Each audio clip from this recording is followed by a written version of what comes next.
धडा आहे kingdom, kings and early Republic. तर आता ह्याच्यामध्ये काय झालं आहे, एकीकडे एका ठिकाणी इलेक्शन आहे. इलेक्शन म्हणजे काय, वोटिंग आहे. तर घरातले सगळे खुश आहेत. तर त्या लहान मुलाला कळत नाही की बाबा एवढे खुश काय आहेत. तर तो काय म्हणतात की आज आम्हाला ही ताकद आहे की आम्ही जाऊन आम्हाला कोण राज्य करणार आमच्यावरती ते चॉईस करू शकतो, असं त्याचे आजोबा त्याला सांगतात. मग आता इलेक्शन आहे, आता डेमोक्रेसी आहे, म्हणून जे 18 वर्षाच्या वरचे लोक असतात ते जाऊन आपला वोट टाकू शकतात आणि आपला लीडर कोण होईल हे चूज करू शकतात. मग पहिले काय करायचं आहे, मग त्यांनी याच्यामध्ये स्टोरी सांगितली की पहिले कसं होतं की यज्ञ करून किंवा राजाचा मुलगाच जनरली राजा व्हायचा, किंवा आता एका राजाला ठरवायचं की मी चक्रवर्ती आहे म्हणजे मी सगळ्यांपेक्षा श्रेष्ठ आहे, तर तो काय करणार, अश्वमेध यज्ञ करणार. आपण महाभारत बघितलंय बरोबर. महाभारतामध्ये पण अश्वमेध यज्ञासाठी घोडा सोडला जातो. तर अश्वमेध यज्ञ म्हणजे काय की जो चक्रवर्ती राजा ज्याला व्हायचं आहे त्याची माणसं घोडा घेऊन तो सगळ्या बाकीच्या राज्यांमध्ये जाणार. मग तिकडे जर कोणी अडवलं तर त्यांच्याबरोबर फाईट होणार. मग त्या युद्धात जो जिंकलं, जर हा राजा जिंकला तर मग हा घोडा घेऊन पुढच्या ह्याच्यात जाणार. असं करून करून सगळे जे काही आसपासचे एरियामधले जे राज्य आहेत त्यांना हरवलं की तो राजा जे आहे तो काय होणार, सम्राट किंवा चक्रवर्ती होणार. कळलं. आणि मग यज्ञ वगैरे करून त्याच्या घरच्या व्यवस्थित यज्ञ वगैरे करून त्याला राजा डिक्लेअर केलं जायचं. The other rajas were simply spectators who were to sit and watch the performance of the sacrifice. Priests performed the rituals including the sprinkling of sacred water on the king. The ordinary people, the Vish or Vaishya, also bought gifts. However, some people such as those who were regarded as Shudras by the priests were excluded from the ritual. मग पहिले जी होती ती वर्ण व्यवस्था होती. क्षत्रिय म्हणजे राजा जे युद्ध करून दुसऱ्यांची रक्षा करतात त्यांना म्हणायचे क्षत्रिय. ब्राह्मण म्हणजे यज्ञ कर्म करणारे, पूजापाठ करणारे त्यांना ब्राह्मण म्हणायचे. वैश्य म्हणजे कोण, व्यापारी, बिझनेसमॅन जे बिझनेस करायचे त्यांना म्हटलं जातं वैश्य. आणि शूद्र म्हणजे काय, हे शूद्र वगैरे सगळं कास्ट प्रमाणे नव्हतं. पहिले जे होतं ते कुठलं काम करते त्याच्याप्रमाणे होतं. मग शूद्र म्हणजे कोण की जे कचरा काढायचे, चामडं गोळा करण्याचं, झाडू मारण्याचं, गटार साफ करण्याचं काम करायचं त्यांना म्हणायचे शूद्र. म्हणजे ही वर्णव्यवस्था होती. वर्णव्यवस्था म्हणजे nothing but distribution of work, असं कामाचं डिस्ट्रीब्युशन केलं जायचं. मग हे जेव्हा एका राजाला सम्राट घोषित केलं जायचं तेव्हा सगळं काय करायचं, ब्राह्मण करायचं. आणि त्याच्यामध्ये वेगवेगळे राजा येऊन त्या सम्राट राजाला गिफ्ट वगैरे देणार. वैश्य पण गिफ्ट देऊ शकतात. ब्राह्मण स्वतः तर गिफ्ट नाही देणार, ब्राह्मण पूजा अर्चा करतोय, पण शूद्रांना काही गिफ्ट द्यायचं हे नव्हतं. शूद्रांना तेव्हा हे समजलं जायचं कारण ते घाणीतली कामं करायची बरोबर. त्यामुळे त्यांना या सगळ्या रिच्युअलमधनं वेगळं केलं जायचं. वर्णास इकडे त्यांनी दिलंच आहे पुढे. देर वेर 4 social categories, नेमली Brahmins, Kshatriya, Vaishyas and Shudras. Brahmin were expected to study and teach the Vedas, perform sacrifices and receive gifts. Kshatriyas were expected to fight battles and protect people. Vaishyas were expected to be farmers, herders, traders. And the Shudras were expected to serve the other 3 group. मग आता वेद perform sacrifice म्हणजे काय, यज्ञ करणं. Receive gift म्हणजे ब्राह्मणाला दक्षिणा घेण्याचा अधिकार होता, बाकी कोणालाही दक्षिणा घेण्याचा अधिकार नाही. असं म्हणजे हे आपलं आता ऑलरेडी आपण डिस्कस केलं. मग आता ह्याच्यामध्ये हे बाउलचं हे आहे वेसल, ते त्याचं ते इम्पॉर्टन्स दिलेलं आहे की का बाबा हे साधं भांडं आहे पण त्याचं काय इम्पॉर्टन्स आहे ते इथे दिलं आहे. मग आता जनपदाज. मग जनपदाज म्हणजे काय, the rajas who perform this big sacrifices were now recognise as being rajas of Janapadas rather than Janas. The word Janpada literally means the land where the Jana set its foot and settled down. Some important Janpadas are shown on map 4. म्हणजे काय, आता तो जो राजा आहे, सम्राट झाला, तो मोठ्या एरियाचा जनपदाचा तो काय होणार, तो राजा होणार. मग इथे इम्पॉर्टंट जनपदाज, महाजनपदाज अँड सिटीज जे आहेत ते इकडे दाखवलेले आहेत पुरातन काळातले. Okay. Archaeologists have excavated a number of settlements in these Janpadas, such as Purana Killa in Delhi, Hastinapur near Meerut, and Atrajinkera near Itah. The last two are in Uttar Pradesh. They found that people lived in huts and kept cattle as well as other animals. They also grew a varieties of crops: rice, wheat, barley, pulses, sugarcane, sesame and mustard. हे आपण मागच्या धड्यात पण घेतलं होतं बरोबर, की जुने काळचे लोक काय काय हे करायची. हिस्ट्री आणि जॉग्रफी जे आहे ते एकमेकांच्या हातात हात घालून जातात. कळलं. म्हणजे जॉग्रफी हिस्ट्री पण टाईमप्रमाणे फ्लो होत असते, जॉग्रफी पण टाईमप्रमाणे फ्लो होत असते. बऱ्याचशा ठिकाणचे जे जॉग्रफी आहे ती चेंज होते over the period of time. मग हे कसं आर्किओलॉजिस्ट हे फाइंड करतात जेव्हा ते सर्वे करतात, एक्सकॅव्हेशन करतात, म्हणजे एखाद्या ठिकाणी खोदतात, तर त्यांना आधीचे लोक कसे राहायचे, काय राहायचे, त्यांच्याकडे काय असं होतं, ते सगळ्या ज्या सेटलमेंट्स आहेत त्या जमिनीमध्ये गाडल्या गेल्यामुळे त्यांना ते सगळे असे अवशेष मिळतात आणि त्याच्यावरून ते स्टडी करतात. Okay. They made earthen pots. Some of these were grey in color, others were red. One special type of pottery found on these sites were known as painted grey ware. Okay, तर तिकडे त्यांनी जे photo दाखवलाय ते painted grey वेअरचा photo दाखवलाय. As it is obvious from the name, these grey pots has painted designs, usually simple lines and geometric patterns. म्हणजे काय, चिनी मातीची पेंटेड अशी भांडी वगैरे. म्हणजे पहिलेचे लोक मातीचेच जनरली जेवण वगैरे करायला मातीची भांडी वापरायची. मग आता हे झालं जनपदाज, जनपदाची माहिती झाली. आता महाजनपदा म्हणजे काय, about 2500 years ago some Janapadas became more important than others and they are known as Mahajanapadas. आता जनपदाज म्हणजे काय, टेरिटरी, एका राजाची टेरिटरी, जो तो टेरिटरी तो हँडल करणार आहे ती. मग आता इथे लिहिले हस्तिनापूर वगैरे. हस्तिनापूर म्हणजे जिथे महाभारत झालं बरोबर, ते हस्तिनापूर. मग आता काय झालं की काही काही किंगडमचा इम्पॉर्टन्स जो आहे तो दुसऱ्यांपेक्षा जास्त वाढला. मग त्यांना काय म्हटलं गेलं, त्यांना म्हटलं गेलं Mahajanapadas. Some of these are shown on map. Most Mahajanapadas had, मॅपवरती त्यांनी दाखवलं तर आहे, पण महाजनपदा कुठलं आणि जनपदा कुठलं याचं डिस्ट्रीब्युशन काय आहे तसं त्यांनी लिहिलेलं नाहीये. ठीक आहे, आपण वाचूया.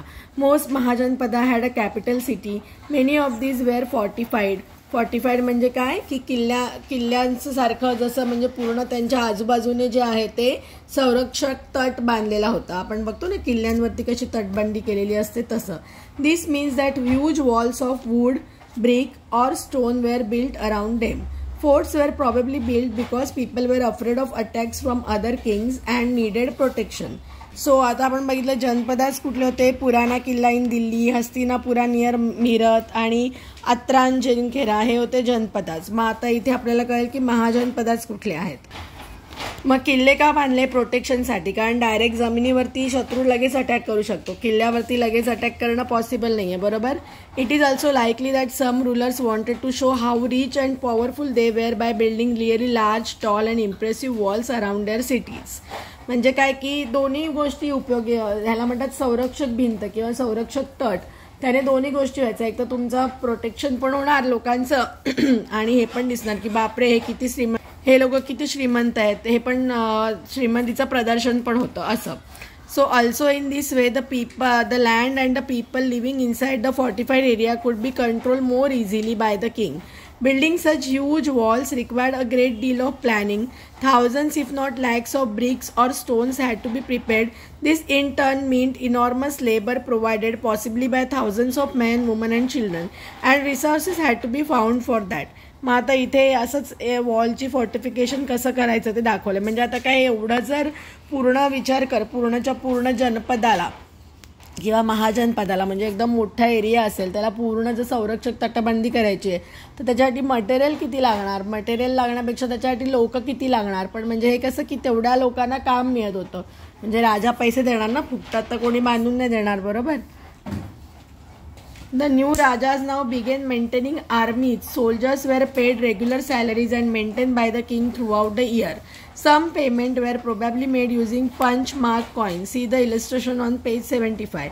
You will read more about the coins in chapter 8. म्हणजे काय, मग आता नुसतं लोक असून उपयोग नाही ना, त्यांना लोकांबरोबरच काय पाहिजे, सेना पाहिजे. कारण जर दुसऱ्याने अटॅक केलं काय केलं तर राजाकडे लढायला सेना पाहिजे. मग सेना आता कशी करायला लागले, ते पेड वर्कर्स सारखे, म्हणजे त्यांना पेमेंट मिळायचं आणि त्याच्यासाठी ते सैन्यात भरती व्हायचे.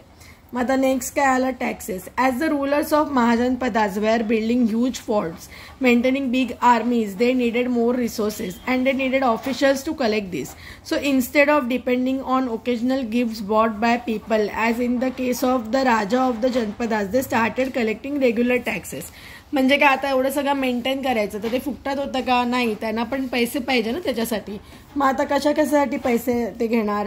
टॅक्सेस ऑन क्रॉप्स, म्हणजे काय, जी जी सुविधा राजा जो लोकांना प्रोव्हाइड करतोय त्या सुविधेवरती राजा काय करणार, टॅक्स घेणार. म्हणजे काय, जर तुम्ही 1000 रुपये कमवले तर 10 रुपये टॅक्स गव्हर्नमेंटला द्यायचा, असं काहीची रचना. मग कशावरती टॅक्सेस होतात? Taxes on crops, taxes on crafts person, herders paid taxes as animal and animal produce, taxes on goods through trade, hunters and gatherers had to provide forest produce to the raja. म्हणजे काय, what do you think would have been provided by the hunter and gatherers? हा तरी प्रश्न विचारले. म्हणजे ते काय देणार, जंगलामध्ये गोळा केलेला मध देतील किंवा जंगलातली वेगळी फळं देतील, फुलं देतील, ॲनिमल्सचे स्किन्स देतील. म्हणजे हे वेगवेगळ्या लोकांना, म्हणजे प्रत्येकाला, क्रॉप्स म्हणजे शेतकऱ्यांना पण टॅक्स आहे, व्यापाऱ्यांना पण टॅक्स आहे, हंटर म्हणजे सगळ्यांनाच काय आहे, प्रत्येक गोष्टीसाठी टॅक्स द्यायचा. Changes in agriculture. आता मग काय चेंजेस काय झाले ॲग्रिकल्चरमध्ये? There were 2 major changes in agriculture around this time. One was the growing use of iron plowshares. This meant that heavy clayey soil could be turned over better than with a wooden plowshare, so that more grain could be produced. Second, people began transplanting. मग आता हे असं सगळं का सांगतात एक एक, कारण हा चॅप्टरचं नाव काय आहे? चॅप्टर आहे kingdoms, Kings and early Republic. म्हणजे काय की कसं आता आपण हिस्ट्री बघतोय, हाव हिस्ट्री म्हणजे काळ कसा वाहत चाललाय. पहिले निओलिथिक, पॅलिओलिथिक, मोनोलिथिक मेन होते, मग त्याच्यातून गेलं गुहेमध्ये राहत होते, मग हंटर गॅदरर्स आले, हर्डर्स आले, मग हळूहळू नवीन सिटीज बसवायला लागले, विलेजेस बसले. मग आता काय झालं, मग राजा आले, मग राजाचं साम्राज्य आलं, मग आता हळूहळू लोकशाहीकडे यायला लागले. मग आता त्याचंच मग प्रत्येक गोष्टीमध्ये चेंज झाला. लोकांच्या राहण्यामध्ये, ते काय खातात, काय कपडे घालतात, कुठे राहतात, शेती कशी करतात, कुठले प्राणी पाळतात, प्रत्येक गोष्टीमध्ये हे over the period of time change होतो. मग आता ॲग्रिकल्चरमध्ये काय चेंजेस झाले? There were 2 major changes in agriculture around this time. One was the growing use of iron. हे आपण वाचलं. म्हणजे काय झालं की आता ते लोक आयर्नचे इन्स्ट्रुमेंट्स वापरायला लागले, कारण लाकडाच्या इन्स्ट्रुमेंट्सने जमीन जर तुम्हाला खोदायची तर त्याच्यासाठी जास्त कष्ट पडणार, बरोबर. आयर्नने ते जाम सोपं झालं. त्याच्यामुळे काय झालं, अन्नधान्याचं प्रोड्यूस म्हणजे अन्नधान्याची उत्पादन वाढलं. This meant that instead of scattering seeds on the ground from which plants would sprout, saplings were grown and then planted in the fields. This led to increased production as many more plants survived. म्हणजे काय, आता नवीन नवीन techniques त्या लोकांनी शोधून काढल्या. कळलं? नवीन नवीन technique शोधून काढल्यामुळे काय झालं की त्यांचं अन्नधान्याचं उत्पादन वाढलं. मग आता त्यांनी राजा ह्या सगळ्याला काय एनकरेज करेल, कारण जेवढं उत्पादन जास्त तेवढं राजाचा टॅक्स जास्त, म्हणून राजा पण त्यांना एनकरेज करणार. अ क्लोजर लुक मगधा. आता आपल्याला मगधा फाइंड करायचंय. Find Magadha on map 4. Okay, आपण लास्ट टाइम पण बघितलं होतं. हा आहे मॅप 4. मग मगधा कुठे आहे? मग हे बघ इथे, हा ही जी मगधा सिटी आहे ही one of the very important आधीचं जे साम्राज्य होतं मगध साम्राज्य, हे खूप इम्पॉर्टंट होतं. Find Magadha on map. Magadha became the most important Mahajanpada in about 200 years. Many rivers such as the Ganga and Son flowed through the Magadha. This was important for transport, water supplies, making the land fertile. Parts of Magadha were forested. Elephants which lived in forest could be captured and trained for the army. Forests also provided wood for building houses, carts and chariots. Besides, there were iron ore mines in the region that could be tapped to make strong tools and weapons. म्हणजे काय झालं, कोण जास्त बलवान कोण बनणार, ज्यांच्याकडे natural resources जास्त आहेत. म्हणजे पाणी आहे, अन्नधान्य खूप आहेत, वेगवेगळे माइन्स म्हणजे वेगवेगळे त्यांच्याकडे जर खनिज मिळत आहेत, सगळं मिळतं आहे, प्राणी भरपूर आहे, जंगलं आहेत, की नॅचरली तो रिजन काय होणार, श्रीमंत होणार, कारण त्यांच्याकडे सगळं मिळतं. मग मगधामध्ये एकदम 2 पॉवरफुल रूलर होते. कोण होतं? बिंबिसारा अँड अजातशत्रू. अजातशत्रू हे 2 स्पेलिंग पाठ करायला पाहिजेत. Who use all possible means to conquer other Janapadas. म्हणजे ते काय करायचे, दुसऱ्यांना रूल करायचे प्रयत्न करायचे. Mahapadmananda was another important ruler. म्हणजे अपार्ट फ्रॉम बिंबिसारा आणि अजातशत्रू कोण होता, इम्पॉर्टंट रूलर कोण होता, महापद्मानंदा. ओके, ही extended his control up to the north west part of the subcontinent. Rajagriha, present day Rajgir in Bihar was the capital of Magadha. मग काय होतं कॅपिटल ऑफ मगधा, या ह्याच्यावर सगळे ऑब्जेक्टिव्ह क्वेश्चन्स आहेत ना, म्हणजे असं हे सगळे प्रश्न विचारू शकतील. Rajagriha, present day Rajgir in Bihar was the capital of Magadha for several years. Later the capital was shifted to Pataliputra. Pataliputra हे खूप important, one of the important cities आहेत. म्हणजे पाटलीपुत्रा म्हणजेच काय, पटना. आता त्याला म्हणतात Patna. More than 2300 years ago a ruler named Alexander who lived in Macedonia in Europe wanted to become a world conqueror. म्हणजे काय, त्याचं असं होतं की मी सगळ्यांना हरेल, पूर्ण जग जिंकेल अशी त्याची महत्वाकांक्षा होती. ऑफकोर्स तो नाही जिंकू शकला, बट याने बरेचसे इजिप्त, वेस्ट एशिया याचे पार्ट जिंकून तो कुठे आला, इंडियामध्ये आला. रिची come to the banks of the Beas. When he wanted to march further eastward, his soldiers refused. They were scared, as they had heard the rulers of India had vast armies, foot soldier, chariots and elephants. म्हणजे काय झालं की त्याचे सैन्य काय, तो जेव्हा India जिंकायला आला तेव्हा त्याचे सैन्यच घाबरलं. कळलं की अरे बापरे, की नको बाबा असं. A closer look. Vajji. While Magadha became a powerful kingdom, Vajji with its capital at Vaishali, Bihar, was under different form of government known as Gana or Sangha. Okay, in a Gana or Sangha there were not one but many rulers, and each one was known as a Raja. These Rajas performed rituals together. They also met in assemblies and decided what had to be done and how. Through discussions and debate. For example, if they were attacked by an enemy, they met to discuss what should be done to meet the threat. However, women, dasas and kamakaras could not participate in this assembly. म्हणजे काय, आता हा मोर democratic form आहे. Rulers ह्याच्यामध्ये काय करायचं, राजा एकमेव सगळे डिसिजन घेणार आणि ते दुसऱ्यांनी फॉलो करायचे. म्हणजे ह्याच्यावर ह्याला काय म्हणतात, हुकुमशाही. इथे काय आहे, अजून थोडा ॲडव्हान्स फॉर्म ऑफ डेमोक्रेसी आहे की लोक एकत्र संघ बनवला आहे आणि पर्टिक्युलर रूलर्स आहेत ते एकत्र येऊन डिस्कस करतात. पण त्या डिस्कशनमधून वुमन कोणाकोणाला नाही हे करू शकतात, वुमन, दासाज अँड कामाकाराज यांना त्याच्यामध्ये पार्टिसिपेट नाही करू द्यायचे. This is an account of the Vajjis from the Digha Nikaya, a famous Buddhist book which contains some of the speeches of the Buddha. These were written down about 2300 years ago. Ajatasattu and the Vajjis. Ajatasattu wanted to attack the Vajjis.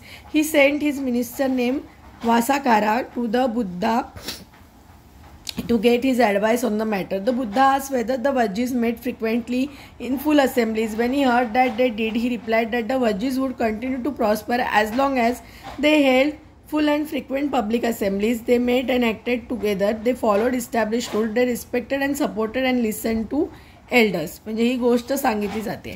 तर ह्याच्यामधले keywords इथे दिलेले आहेत की कुठले कुठले या धड्यामधले keywords आहेत. हे कीवर्ड्स आपण बघायचे. मग Vajji woman were not held by force or captured. Chaityas, local shrines were maintain in both towns and villages. White sense who followed different beliefs were respected and allowed to enter and live country freely. म्हणजे काय, बुद्धाने सांगितलं की तुम्ही काय करायला पाहिजे, कसं तुम्ही लाईफ जगायला पाहिजे, हे वज्जी लोकांना त्यांनी शिकवण दिली.